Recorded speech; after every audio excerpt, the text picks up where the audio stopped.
All right, welcome to the August TriEmbed meeting. Um, in July, it was only Nick and myself, so we didn't bother doing a recording. But we had a good meeting anyway. We had a good chat, yep. Yep. All right, any announcements?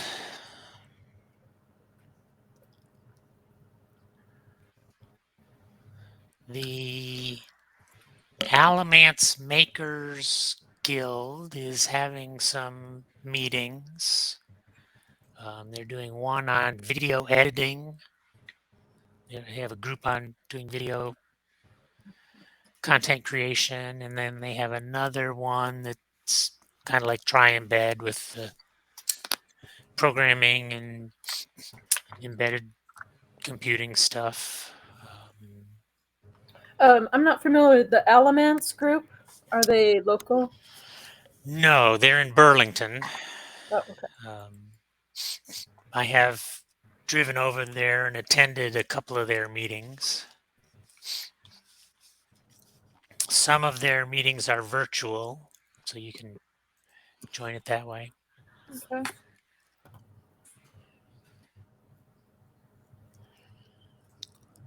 I have had a couple of people ask me about meeting in person again. What are people's thoughts about doing that? I think it's we should do it occasionally.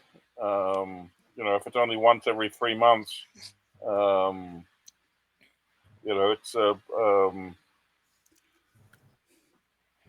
it's I It's a that different way. dynamic. Some people prefer the in person, and Well, I personally like the in person, but so one of the problems is as I used to do, I used to come fairly late because I have to take care of the dog because my wife's often working. So I usually wouldn't be able to get there until like 7:30, 7:45 or something at best. The other thing is we would no longer have a recording. yep. Where would these be held? They used to be on Centennial Campus at State. NCSU, yeah. Well, At one that's of the convenient two for me. engineering buildings, Mhm. 3 engineering buildings. We've had meetings in all three of them. Yep. Okay. Yeah, I'm in for in person if location is reasonable. Okay, I will keep it in mind. There's an agricultural group that meets. There's a bar in Cary they meet at. There's the Forge, which I would probably be amenable to having us hang around.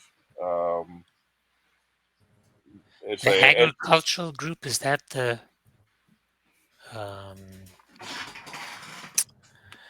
what is it? It's like Triangle Bio. yeah. Yep. Um, Peter Fuentes, RENJES,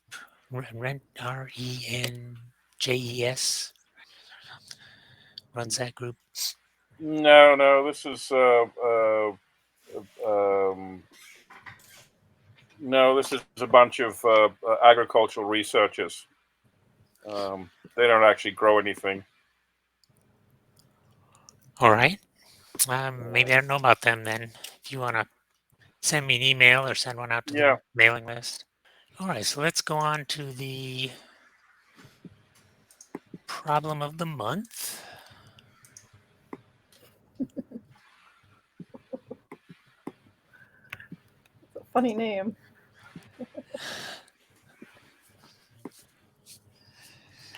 Yeah, so I present a problem and we do some brainstorming to try to figure out a variety of solutions. Hey, Scott. Hey, sorry about that. Hey, Scott. Hey, Paul. MT Oh, feeder. Empty right. feeder. Empty feeder. So is that a verb or an adjective? Empty. So I have a hummingbird feeder in the backyard. I don't have too many hummingbirds.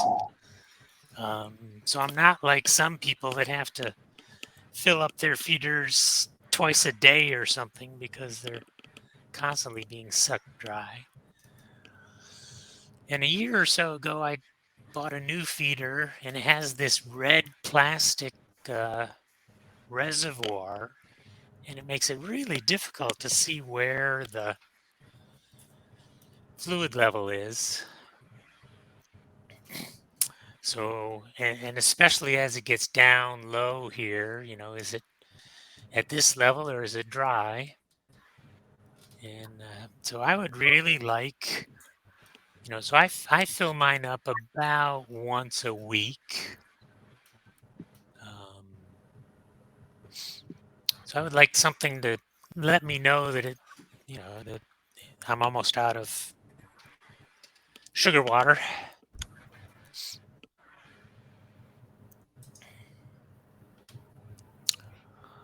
Yeah, so that's next month. How come July 11th is crossed out? Well, that was last month's problem of the month, which I promoted to September. To August, you mean? No, Oh, actually, it's to next month. Oh, have it. oh, okay. I came up with a new one. Came All up right, with a so- different I'm one being for this. strobed. Yeah. So, how can I tell when my hummingbird feeder is running empty? So you said liquid? There's a liquid in there? Yeah, Water. sugar and water. 4 parts water to 1 part sugar. And you pour it inside that bottle and turn it upside down, and the hummingbirds come and suck it out of the plastic flowers. The thing is, sugar water is not as conductive as, say, a salt water. Okay. Because otherwise, could use like a wire probe sticking down in the fluid, and another probe up near the surface of the vessel and measure capacitance changes or something like that. Okay, not as conductive, but is it Well, conductive enough? the capacitance change will still be there if you use a piece of 300 ohm, that stupid wire used for FM antennas. Like twin lead.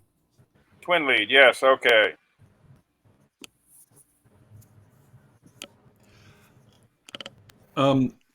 The So do you measure capacitance or resistance? Capacitance. Okay. yeah, it'd be kind of hard to measure resistance. Is there an open area above where you pour it in? In other words, is the top open to the air or is it all enclosed? It's like a soda bottle, and when you turn it upside down, right? If you've got a puddle of water at the bottom, it doesn't all leak out, right? They have to suck some out, which allows a little bit of air to come, and the air bubbles up, and so no, there is nothing at the top that's easily accessible. Although it's a plastic container, and I could drill holes in it and seal them if Well, okay, so need be. that may work. So what I was thinking is you could put an ultrasonic sensor on the top. In other words, after you've flipped it over, Yeah. an ultrasonic sensor, and what they do is they sense distance, correct? Yep. Now you could probably could you use infrared? I don't know if you'd get infrared sensitive enough, but ultrasonic, either way, you could try either one of them, and determine the distance as the liquid goes down. You have more distance, which will decrease the frequency. Okay. So you can Or you detect could it just and then you just get some baseline so you know when it's full and know when it's empty. Or you Is get this- a fishing scale and hook the thing on the fishing scale, and that'll tell you how much water there is in there. Is Oh, the by weight. hummingbird feeder visible from your home so you can view the birds? Yes. Yep, I can see it out the kitchen. It's probably 20 feet away, so I don't know if. All right. Wow. Richard, I'm going to mute you. Because visibility sounds like the issue. Could Yeah, you do a reading little- a fishing scale from 20 feet away might be a problem. I Yeah. probably need binoculars or something. Could you drop a small white visible floating like a ping pong ball or something small in there? Kind of like what they and- use to measure battery density and stuff. And Yeah, Those well, are- that's how those they are measure tiny. the gas tank, how much float gas you well, have. yeah. Or I mean, yes, you'd have to also arrange a camera if it's the visibility is an issue. Yeah. But simplistic Well, solution. even a float that has a magnetic property and maybe measuring its position on the side. Yeah. Or you Yeah, could there's put probably the a lot of ways to do it. you could put one of the little ESP cameras out there looking at the fishing scale. A camera, okay, or looking at the level. Right. Yep. Richard, once you've fixed your audio issues, you're welcome to unmute and say hello. Do the hummingbirds have a Okay. union? Get them to contact you. I don't know if that's in the contract or not. Yeah, the Union of Hummingbirds. AFL-CIO. I mean, Anyway, North Carolina is a right-to-work state, but it's okay, by the way, this is Richard. I'm saying hello to everyone, but I'm having some technical problems. Anyway, We're doing problem of the month, where we're trying to detect when a hummingbird feeder is nearly empty and needs to be refilled. okay, good project. I have the same problem. I can't get my camera to work, but I'll think about the hummingbird. Anyway, How frequently do you fill your hummingbird feeder? it seems to vary because we don't have as many hummingbirds one week as we do the next. Not sure what the issue is there. Yeah, I had one show up early, like in April, and he came to the kitchen window and said, put out the feeder, I'm here. And so I put out the feeder, and then I didn't see him in May or much of June. And then in July, they just started sucking it down. Two or three of them. We had one stuck in my garage a couple of weeks ago. So we had to leave all the doors wide open so it would eventually fly out, which it did. Yep.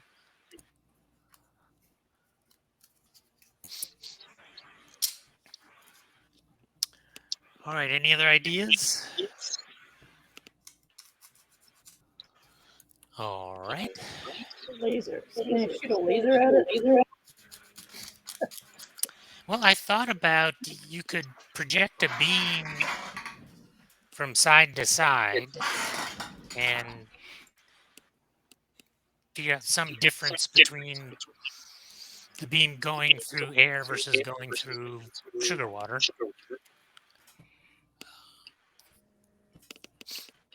Paul Renchase did something similar when he was detecting the concentration of E. coli bacteria in solution. Do you do an infrared beam through it? You have to talk to him which frequency he found worked best for him. Okay. well, I mean, it's sugar water. That's how you detect the percentage of alcohol. Is it has a different index of refraction. That does seem slightly overly complicated, but okay. That's what we're about. That's right. Take a simple project and make it as complicated as we possibly can. Yeah, I was going to say that, Paul. Make the most Yeah. complicated one you can. Yeah. It's we look at the index of refraction, so you can tell how the water's evaporated, how much sugar there is in there. I mean, Yeah, it's it's an it's opportunity it's got here to to make it's this. got to use Wi-Fi and make sure the signal goes around the world a couple of times. And Yeah. It's or simply LoRa and then send it out that way. yeah. Actually, Well, LoRa still might not be a bad idea. Well, you could use a cell phone backbone with one of the and have it signal to your cell phone when you're out in the western part of the state. There you go. Yeah, a 5G IoT. Yes.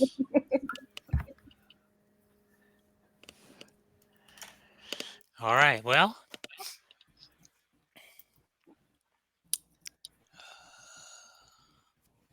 so I guess that's we can go to show and tell. I have a show and tell to present. I'm gonna show you how I solved the hummingbird feeder solution issue. so you solved the issue already before I you did. even You asked were us? just toying with us. Oh, You were just batting us around for your entertainment. That's right. Well, I You might have didn't actually want our input. You just it was. I might have done it the wrong way. I used to use the ping pong ball, although I used a fishing bobber, right? And that helps. Okay. It's still a little bit hard to tell when it gets really low. All right, let me share again. I mean, you could have your cell phone just send you a reminder every 4 days. Well, but that in May it was every 4 weeks, and in Okay. July it was every other day. So I bought this little group of 2 load cells with 24-bit A to D boards. They weren't very expensive. You can get them in different capacities. My hummingbird feeder, when it's empty, weighs about 125 grams. And when it's full, it's just under a kilogram. So this seemed to match pretty good. Comes with this little board. You got to solder some wires from the load cell to the board. And then it reads from a micro. I'm trying to remember whether it's I2C. I think it's I2C. No, it's a pulse. is anyone else getting a glitchy view, or is it just me? No, it's all of us. Okay. So there's a little bandwidth indicator in the upper left corner of people's, and if they're green, supposedly they have good connection, and if they're yellow, it's non-optimal. Yours says non-optimal. Dang. Okay. We're only getting 8 frames of video from your feed. Mine is doing 10. Carl's is doing 30. So different people have different experiences here, I believe. Okay. I used a D1 Mini Pro, which is an ESP8266. And the advantage is that you can plug in a single cell LiPo battery, and it has the voltage converter to. Hey, Richard, your music's kicked in again. Okay, just a second. I'll get it. There we go. So I use this board when I have battery operated things like my soil moisture sensor, or if I had a a mailbox sensor, I'd use one of these. And so the device wakes up every 15 minutes and it measures the weight on the load cell. And it sends that along with the voltage of the battery via ESP Now, which is a vendor specific packet in using Wi-Fi, but you don't have to hook up to a Wi-Fi network, an SSID and password and that kind of stuff. It just kind of spews it out, and if anybody's listening on ESP Now, they get it. And so I have another D1 Mini inside my house that's listening, and it sends the data to a local MQTT broker. And then I have a Python script that subscribes to that topic and sends the data out to the cloud. And then I also have another script which subscribes to the Adafruit broker and can monitor feeds and can push notifications to my cell phone. I don't have that part working yet, but I'll work on that pretty soon. Do the hummingbirds monitor the channel too? No. Oh, okay. They're oblivious. So, I use OpenSCAD for my designs. I designed a 3D printed enclosure here. The green board is the D1 Mini. The pink board is the HX711 A to D board. The load cell is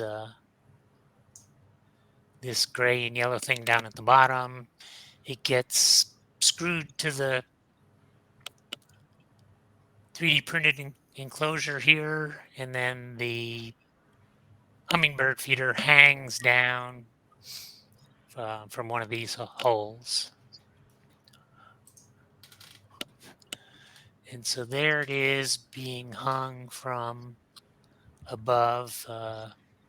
This is just bolted onto the top of the 3D printed part.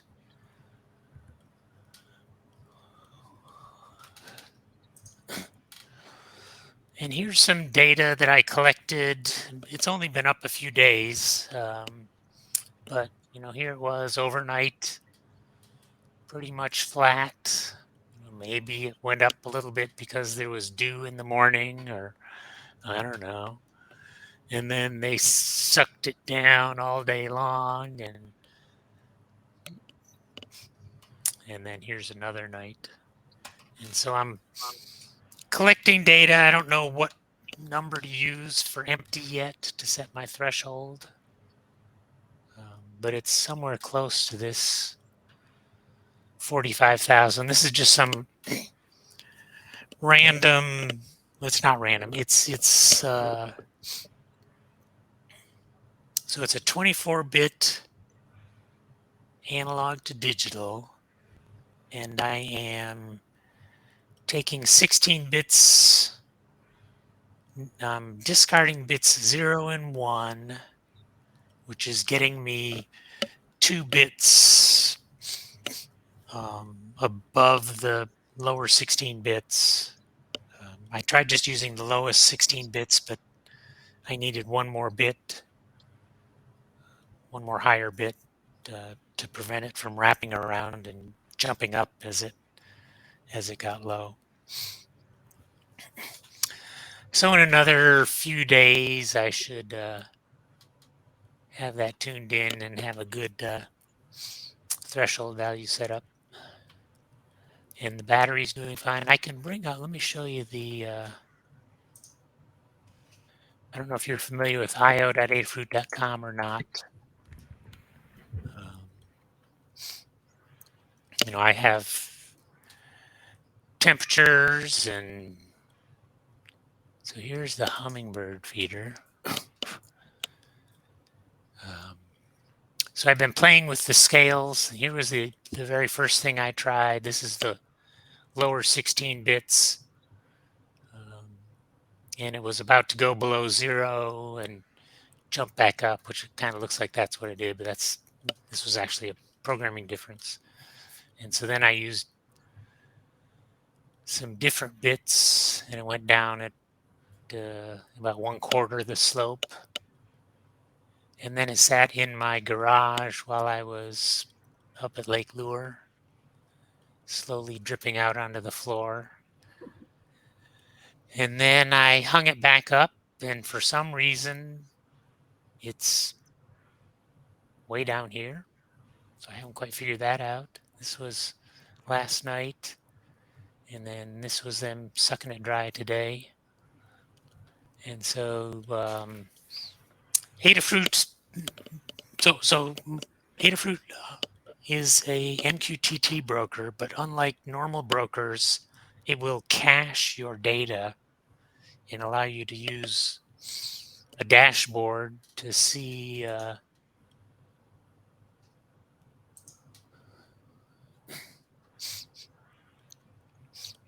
the data over time. They will, depending on how much you pay them, if you go for the free thing, you get 30 days of visibility. If you go to the normal plan, they give you, it's either 60 or 90 days. And then the data goes away. So this is, it says signal quality. So this is signal quality of one of my processors out in the garage. This is opening and closing of the opening of the door, the garage door. So this was the whole week where I was gone. Nobody opened the door, which is good. This is temperature inside and outside the garage. It's very much moderated inside, and it gets hot and cold at night and hot in the day. This must be some kind of the sun shining on the sensor early in the morning as it and then it gets behind the edge of the garage and it goes back down. I haven't noticed that before. It's probably a time of year type of a thing.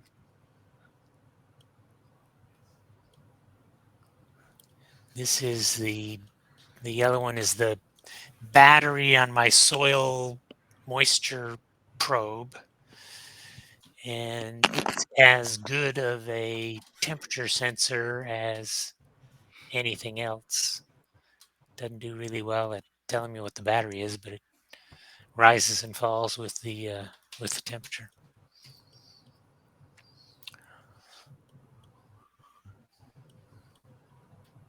All right, any questions? I guess I should bring up a picture of my 6-month-old granddaughter. Do you have her send any sensors on her? You know, diaper. She's not yet instrumented. Not yet instrumented. Just a GNSS, right? Look at those eyes. Yeah. Very cute. Like that. Yep. She's a sweetie. All right.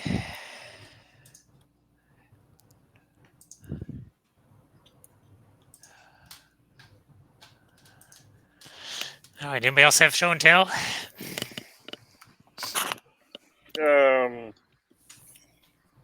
I was just finishing this up. It's a I do a lot of agricultural work, and it's a spectrometer. It's actually a fluorometer. It illuminates the plant with these are addressable LEDs.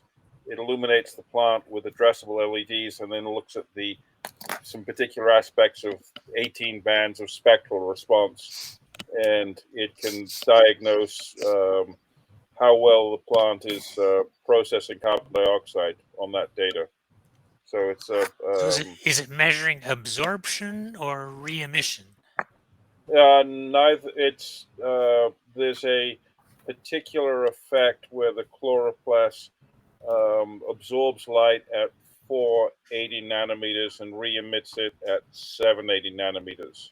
So by looking at the re-emission pattern, you can determine how efficiently the plant is making sugar, basically. And that's chlorophyll A. This looks at a number of other parameters. How green the leaf is, stuff like that. How many sensors are there? Is it just There the are three there in the 8. middle? There are each of the ones in the middle is 6-channel optical sensors. So you've got a total of 18 bands that you're looking at, and the LEDs are 3-band LEDs, so you can very exactly control the amount of light that hits the leaf, and there are some things to do with pulsing the light that give you much better readings. So this will pulse the light on and off, and it gives you a very, very good indication of the plant health. Are these vials of algae, or are they No, you can, corn leaves or something? I at UMass I had 40 acres of soy that and 3 or 4 greenhouses full of various plants that I would kill. I was not very good at growing them, just measuring and killing them. But I built a system like this for NASA and Monsanto, and that that looks at this particular chlorophyll emission.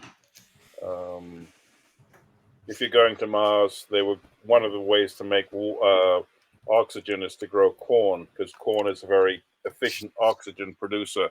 But if you get halfway to Mars and you get corn blight, you're really fucked. So the other way you can do it is you have a reactor that hydrolyzes the water. What But causes corn blight? it's a disease. Yeah, but if they're sending up stuff that's relatively sterile and checking for that stuff, why would you get it? That's what they wanted to determine. Oh, okay. I built some fairly large stations that they were doing Mars probe simulations, and they wanted to see if they could make sure they didn't get corn blight. It has some applications in growing crops that have become very recently popular, shall we say.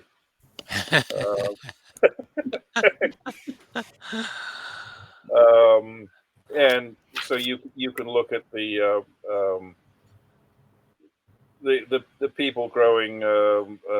It's not tomatoes, but the people growing these crops seem to have more money than sense. So giving them something to spend their money on is a good idea. Yep.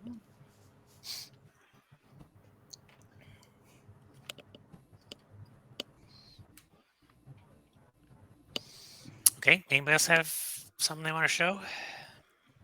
Well, I don't really have a project that I'm working on, but so we had a coffee grinder. I think everybody's probably seen one. They're like, I don't know, about that big or whatever. And so we bought a new one because the old one kind of stopped working. Anyway, so I ripped the whole thing apart. And here, let me click on my screen. So that is the motor that's in there. Now this has a commutator, which you may be able to see in there. Can you see that? Maybe. Like right in here. Yep. Okay. So it doesn't have slip rings. However, it's connected to AC. So I'm thinking they're rectifying it. I do have the circuit. board. So here, let me pop this black thing off. So that's what the board looks like. And this chip here, and I just looked at it, it's an HA 17555. I'm betting that's a 555 timer. I don't know what they're using it for. I haven't figured out the circuit yet, but anyway, so I'm thinking that they're converting this to DC, and that if I wanted to use this motor for something, I could probably use it with DC, but I have no idea what voltage it is yet. So I'm going to have to play around with this a little more. I just yanked it all apart about 2 days ago. Anyway, it's just something I've been messing around with. I have no idea what I'm going to ever use it for. If You you turn up the unyank voltage until the factory installed smoke starts to escape. and then you back it off a little bit. Yeah. The factory installed smoke is a bear to get back in. I've tried. So can you, if you undo, we're not hearing you, Carl. No, here you go. If you undo it, can you measure the voltage at the motor? He's gone quiet.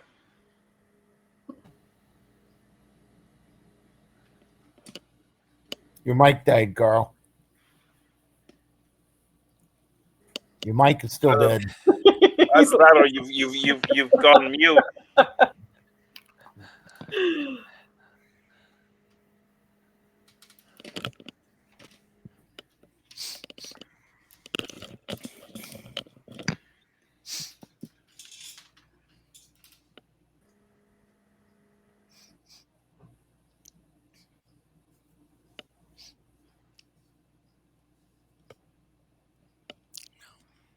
Nope, you're still silent. It would seem to me that if you put it back together, you might be able to measure the voltage and have a good head start on where to start. Oh, no. Just hook it up to a supply. Okay. Oh, now we hear you, Carl. You hear me? Yeah. I didn't do anything. Weird. So yeah, what I did actually hook it up, and when I first turned it on, there was so much torque on the motor that it literally flew off my desk, and all my clip leads went flying all over the place. So I finally put it. I have a really heavy flat vise that I just put on the table and kind of clamped it in there. And I did get it to spin, but I haven't really taken any measurements or anything on it yet. So it all seems to work. I think what was happening was the reason why it didn't work in the original casing is the contact switch that when you put the cover on and you tighten it down, didn't work anymore. But as soon as I shorted those leads together, everything worked fine. There's nothing wrong with the electronics.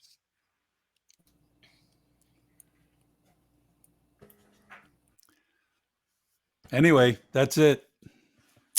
All right. Next, Scott, did you have something? No, the only thing I did was lose a job, gain a job. So All right.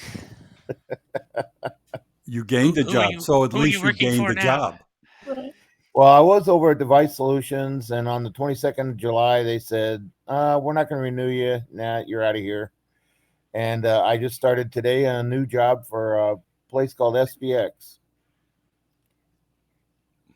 Well, good. I hope it works out for you. Yeah, congrats. I had to order some new JTAG programmers because all my other ones got left over at the previous job. I didn't get to take them home.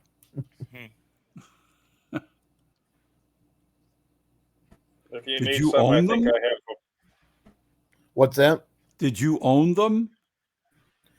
I had owned them and an HDMI adapter, but they look so close to the ones that they ended up owning over time that at first they didn't have enough, and then somebody found them in a cabinet, and now everybody got one and stuff, and you couldn't tell mine from theirs.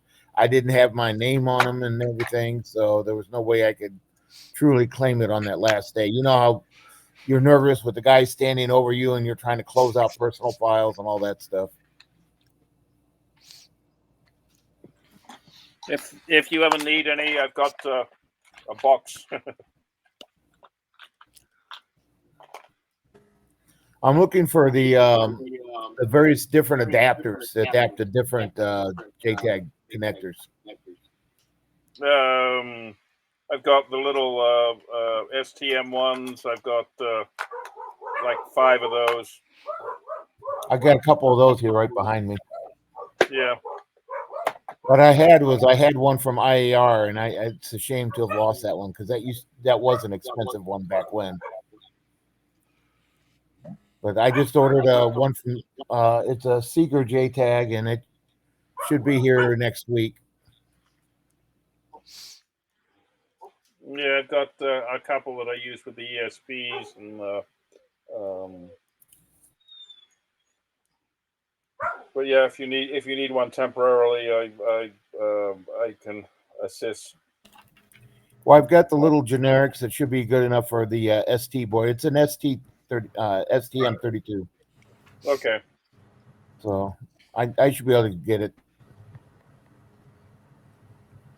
Welcome, Jonathan. If anybody here is looking for some additional work, the contract house that I was going through is looking for more people.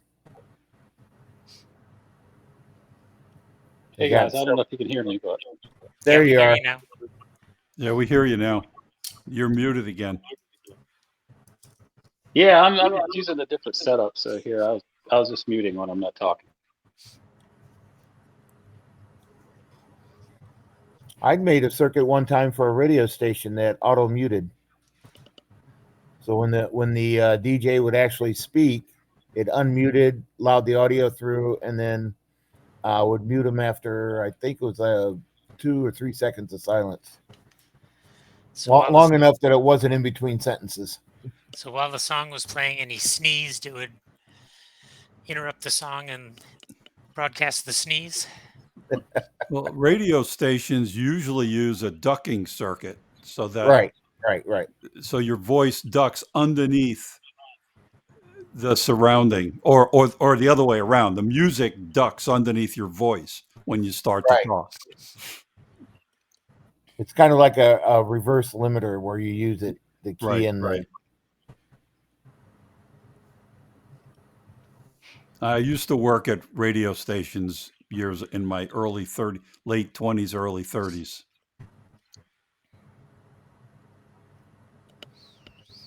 All right. Anyone else with show and tell they want to present? Jamie, you don't have anything going on this month? Oh. Well, I've been at Siemens for the last couple of months, and I'm learning to wire their power distribution units and learning about their product line and how to read their wiring diagrams. So, that's good. That's great. It's a good opportunity. It's work study, so they're working with me while I start classes and work part-time. I'm going to be starting another machining class at Durham Tech starting this week, tomorrow morning. I've already taken it 3 times, but it gives you access. It gives me access to the machines. It's I am if you are over a certain age, and I barely broke the threshold there, then NC State will let you take classes for free. And if you take classes for free and you happen to walk into their makerspace, they give you access. What's the age? I was thinking 80 maybe. I think you've got to be 60, 64. I barely squeaked by.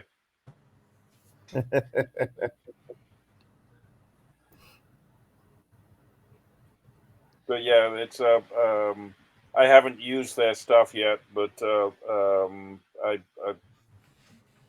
keep on thinking that they're gonna, I did it to get access to the electron microscopes, which are kind of more interesting to me.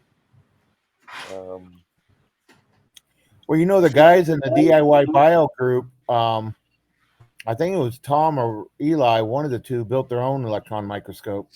I have my own tunneling microscope. I need a I have a tunneling microscope, but if I'm interested in looking at I need electron dispersion so I can look at the material that is on the surface of some stuff. Hmm. And they're foolish enough to let me occasionally play with their toys.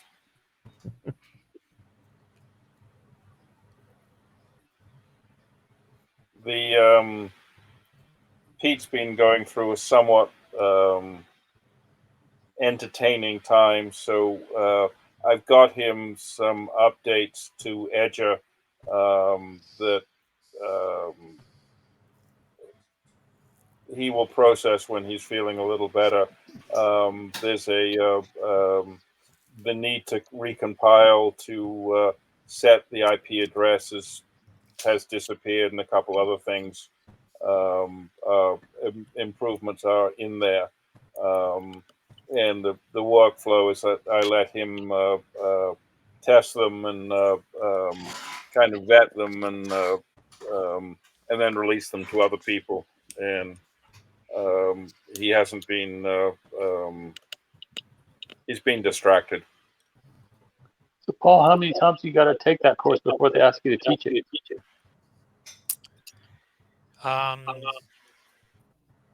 There's a limit. So I took it 3 times, starting, I forget when, maybe 2016 or 17. And then I tried to take it again, and they wouldn't let me. But I recently asked the head of the department, and he said he'd check into it. And then he came back and said, you can take it 4 times. So I'm on my 4th time now. There is a continuing education machining class that they used to offer. Several times I was the only one that signed up for it, and so they didn't run it. But I guess this summer, they ran it and got 10 students, filled up the entire class. I was one of them. It was an 8-week class. And I may well be teaching it the next time that it's offered. So if you're interested in machining, Nice. I'll let you guys know, and we'll make sure that you get notified when registration's open for it. That's cool. So what are you making there? Like, what is it that got you interested in it? Or that you want to use the equipment for? Long ago, there was a place called Tech Shop. It was a commercial maker space, and I was a lifetime member there.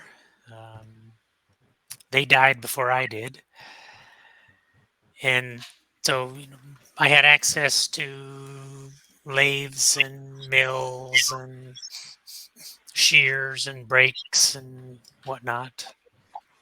When they went out of business, I couldn't live without a laser cutter, so I bought a laser cutter. And then I said, well, I really ought to have a lathe and a mill. So I bought a small lathe and a small mill, and I said, well, I really ought to learn the right way to use these tools. And so I went to Durham Tech and took the introduction to machining classes. And so, I still have my tools, but their tools are bigger and more powerful. And if I need to turn a 2-inch axle, it'll fit through the head of their lathes. My my small lathe can only go up to, I think, 3/4 of an inch, maybe 0.8. It's some metric number, but so if I need to grip on a piece that's 1.5 inches and a foot long, I have to take it somewhere else.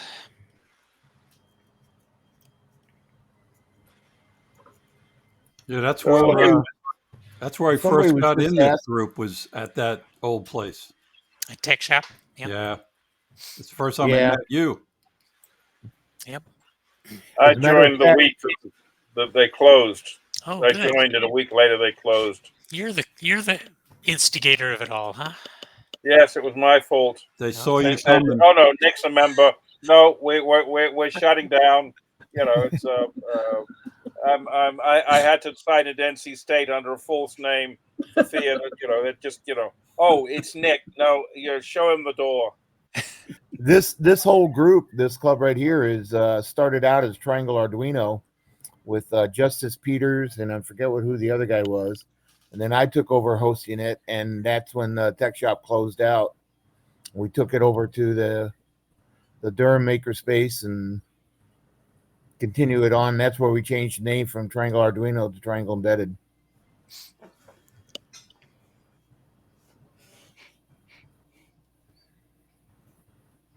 How long ago was that? 2010, 2011-ish, somewhere Tech shop thereabouts. closed in the local one closed in 2014, and then the corporate closed in 2017. Yeah, There, so there may still be one tech shop in Dubai. They did a Too long foreign a drive for me. they did a foreign venture thing, and it was kind of a separate entity. So when tech shop went bankrupt, the foreign ones did something different. Didn't all of Maker Media go under, and then parts of it got re-resurrected here recently? Yeah, that's totally independent from. I thought Tech Maker Shop. Media was the instigator and creator of Tech Shop. No, not that I know Okay. of. Okay. Yeah, the funny thing about like Make Magazine, did any of y'all ever get that? Yeah. And they stopped for a while, and then I signed back up. And I just think they're really bad about their subscription stuff, because I didn't renew it last year, and I've been just continuing to get the magazine, and my nephews who I got it for also continue to get it. I didn't renew it for them, so I think whoever is fulfilling this is just not really good at like checking the list. Interesting. So I don't have to renew, huh? You could try it if you want. Yeah, actually, I canceled my subscription a couple of years ago. I found that I wasn't reading it anymore. Yeah, I have a stack of them that I haven't read in Yeah. a year or more, probably. Well, I Between read them all all, the but I don't want to donations- throw them away, so they weigh me down. Well, between several donations that were given over to Splat Space, I've got one complete set of every single issue on the shelf over there, and then I've got in the boxes most every issue with a couple of holes here and there that was supplemented by different donations or what have you. So there's 2 complete sets over there right now, hard copy. And do you have any old issues of Byte and Don Lancaster's thing? And Yep. Some of that was donated right out of my own garage. yep. In fact, I still have let's see, maybe a decade and a half, 2 decades worth of PC magazine if anybody's interested. PCs have moved on since then. I know. But the old Dr. Dobbs, I have the ones, all the issues that had I remember them, Dr. where Dobbs. they were doing the open BSD, Oh yeah. doing those articles and stuff. I have a whole bunch of issues just prior and a number of years later, up to about, I want to say 2007. No, Yeah. 2001. I've gotten into the habit of, after 5 years, I get rid of the old magazines, unless there's something in it I really like.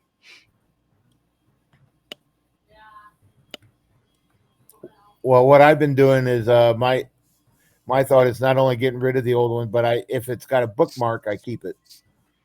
That means there's an article in there I reference.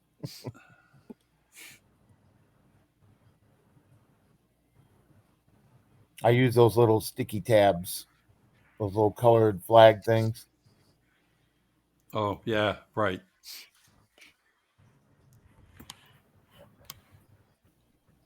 Hey, Jamie, do you want to populate a library? I think a bunch of us can donate to it. What's that? Populate a library?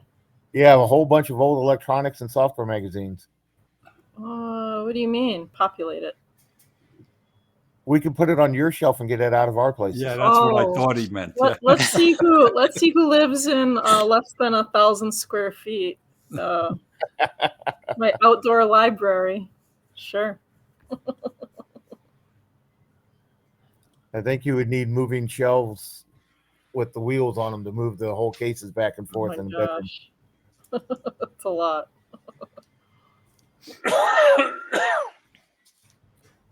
The train club anymore, they always get donations of all the different train and model train magazines, and they're only keeping the one copy of each. So they end up at the train show, the model train shows, they'll have carton after carton after carton, and they'll bundle a string's worth, and it's say $1 a bundle, and then whatever doesn't sell, they just keep out on the tables and just leave it there.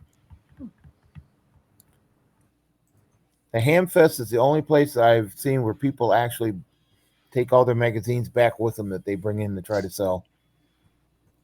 Yeah, well, the radio stuff hasn't changed much in the intervening years. But like electronics magazines, like Elector and Circuit Seller and Nuts and Bolts, those circuits really are still apropos. Yep. In fact, Elector just had an issue where they had 160 old circuits from going back to 1970, and some of ours, they're all circuits that you can build today. I mean, you have to change some of the transistors that you get or things like that. Some of the parts that have changed over the years, but they've updated each and every single circuit, and the latest issue gives you about 160 different circuits that you can make. Everything from used in IoT all the way to microphone preamps. Yeah, actually, if you want to find some really old circuitry, you can go out to Pinterest. They've got tons of stuff out there. I hadn't thought of that. Yeah, they got a lot of stuff out there. Except once you start doing anything, man, you start getting notifications like crazy from them. Oh yeah, that drives me crazy. I should just shut off notifications. What you do is you bring up a VM, do a pseudonym, sign up, download what you want to do, and then just get rid of the VM and the user. Yeah, but I use it on like 3 or 4 different devices. I'd have to kill notifications on every one of them. In this last job that I had, there was several guys that were writing some of their firmware through ChatGPT. If you can get away How are with they it. doing that? Was it successful? They didn't have. Well, let's put it this way: they didn't tweak the code that much and everything. I always write my code from scratch, or if there's an example by the vendor folks. But 2 of our projects, we were the vendor folks doing the libraries for both the Arduino world and for the what is that other group? It's the IIoT stuff. But anyhow, our clients were creating development boards, open source boards for the world, and we were doing the libraries for them. So all the examples came from our shop. Do you use Copilot at all? They didn't. They're just using GPT like as a chatbot to write code somehow. They would ask it a question, it would spit back a bit of code. I wasn't one of the guys that did it, so I don't know their exact process, but it was weird and strange. And then I just read an article that acknowledged that ChatGPT is writing some people's software. It was an article on code reviews and best practices. And of course, the author does not recommend ChatGPT. Right. We recently got access to Copilot at work, like the GitHub Copilot, and what I found out is that is basically GPT behind the scenes. They're just like tied into your IDE, and it's looking at the code around it or whatever. But yeah, I'm doing a trial of it. Don't have anything to report yet. Is it auto-generating code, or is it like acting as a person over your shoulder, like a code reviewer? It's more like if you've used anything that has autocomplete, like in an IDE, it just like it'll throw out, like, normally it might throw out the rest of the word in a really light text, and you can like tab to keep it. In this case, it might just do a whole method or a whole multiple lines of code the same way, kind of like light. And if you hit the tab or whatever, then it just goes in, and then you can edit it or whatever. My friend is a Java and Kotlin developer for like genetics and stuff, and he loves it. He said it just speeds him up a lot, and it's not like it's doing anything he can't do, but it's more like getting all the easy stuff so he can think about the actual hard parts of the code. Yeah, it does all the scaffolding and stuff like that. And so in general, like 80% of your code is scaffolding. Yep.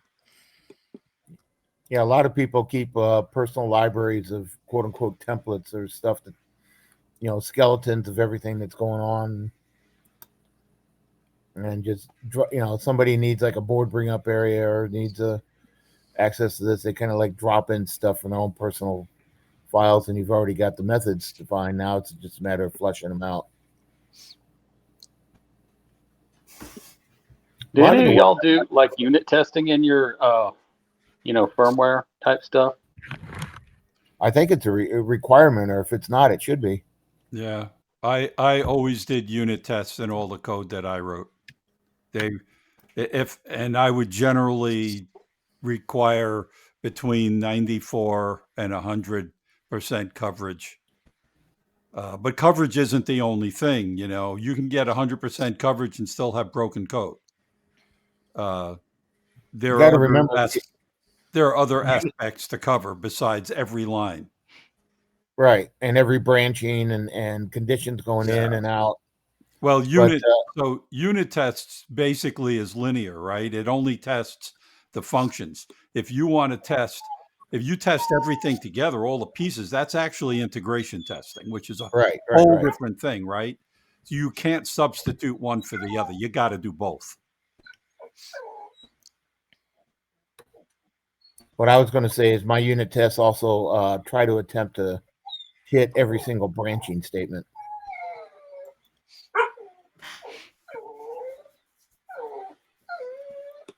Yeah, I only do embedded stuff for fun, and I like never really. It's kind of like I hack at it till it works, and then I try to make it a little bit better. But like I never even have done much with the testing side of things.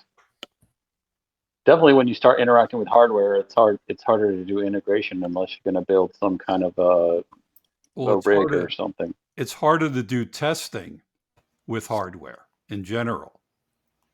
Software that's used with hardware, right? So the other thing I found it's really hard to do testing on is my daughter is a game designer.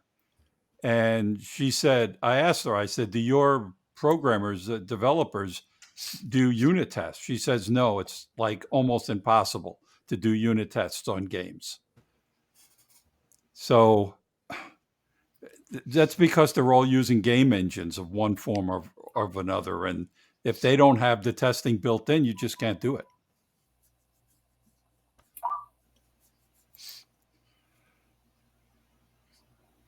Rich, you got your camera working? Well, I think I'm trying. I still don't see what I'm looking at, but I guess maybe you can see me now. Yep, we can see you. Oh, Just keep your clothes on. You're not the first to say that.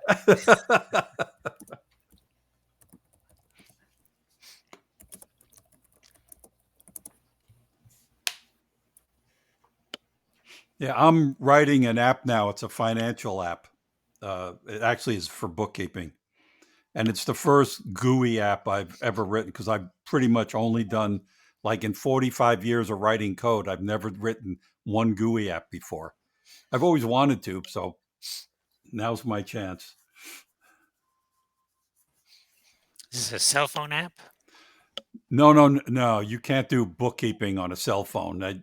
You don't want all your data on there. No, it's going to run. So I'm designing it originally on Linux, but the packaging stuff that I'm looking at will take that code and generate it for Windows, Linux, and the Mac. So it's made for a computer. It's just I want to hit all three of those platforms.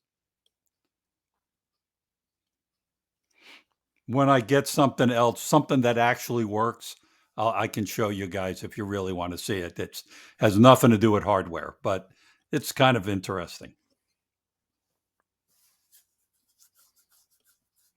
You'll probably use SQLite as the backend database, which is why you don't want it on a phone, a mobile device, right? You lose your mobile devices, and somebody will find it, and they've got all your financial data. But if you do it on a phone, you probably want to have that be the front end and do a back end on a server somewhere or something. Well, you can do it. Yeah, you can do that. But then you've got all of this security stuff on the back end you got to deal with. Yep. And I figured, okay, let me do this so it works on desktops.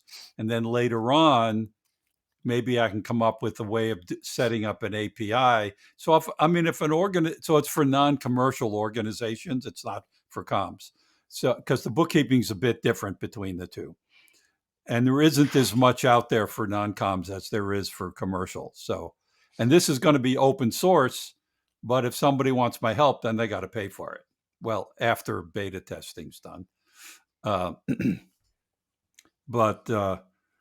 yeah, you've got to really care about security and can't be giving away your financial data to Definitely. people. All right. Anybody else?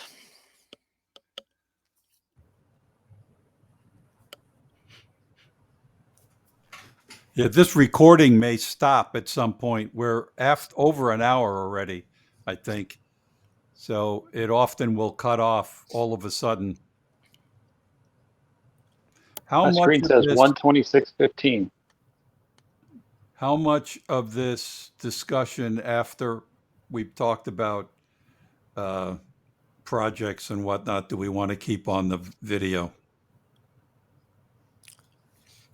We can turn it off anytime, I guess. Seems like we're about to wrap up. Yeah.